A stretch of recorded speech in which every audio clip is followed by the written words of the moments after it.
Bonjour, je voulais te présenter un livre, c'est le Grand Livre des Transports de Richard Scarry. Donc c'est un ancien auteur, je l'ai trouvé à ma bibliothèque, il est vraiment chouette, je l'emprunte très souvent. Donc dans ce livre, on va y trouver deux histoires.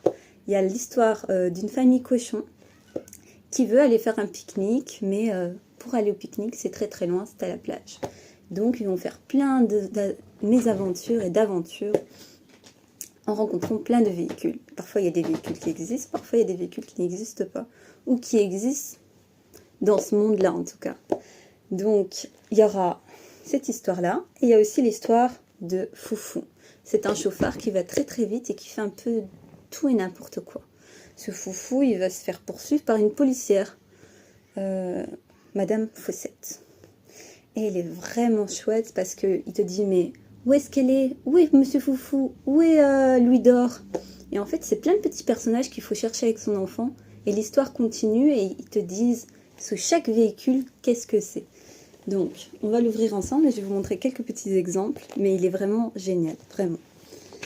Alors, déjà, là par exemple, on a le véhicule Soda. C'est vraiment bien fait, hein. Franchement, il fallait y penser. Ensuite, on a quoi? Le véhicule pour les vitres, celui-là, il existe, bon, il est un peu plus protégé que celui-là, mais ça existe pour de vrai. On a quoi d'autre? Ah oui, il y a même la voiture chaussure de Monsieur le Cordonnier. On a aussi le camion cornichon. Donc le camion cornichon, quand j'ai vu la première fois, mon fils me dit, qu'est-ce que c'est que ça? Et bien évidemment, on n'en voit pas tous les jours des comme ça. Donc c'est vraiment drôle, on peut parler, on peut dire, mais qu'est-ce qu'il fait là, celui-là? On a quoi d'autre? La voiture alligator qui poursuit la petite souris. Et par exemple, moi, à chaque fois, je lui dis, oh, il a peur de se faire manger par le crocodile. Et il dit, vite, vite, petite souris, il faut aller plus vite. On a quoi d'autre? Et sous chaque véhicule, tu as le nom de la voiture, de qu'est-ce que c'est. Là, par exemple, ça s'appelle le vieux boogie. Par exemple, je ne connaissais pas le terme avant. Maintenant, je connais plein de mots que je ne connaissais pas avant. Pourquoi? Parce qu'on se documente sur ce qu'on aime bien, alors qu'en vrai, on devrait se documenter sur tout.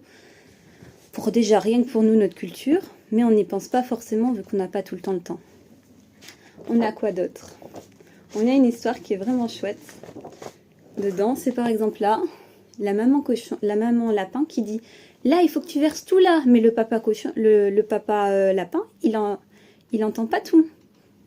Du coup, elle parle encore plus fort. Elle dit, là, il faut que tu verses tout ici. Et du coup, tous les gens aux alentours versent tout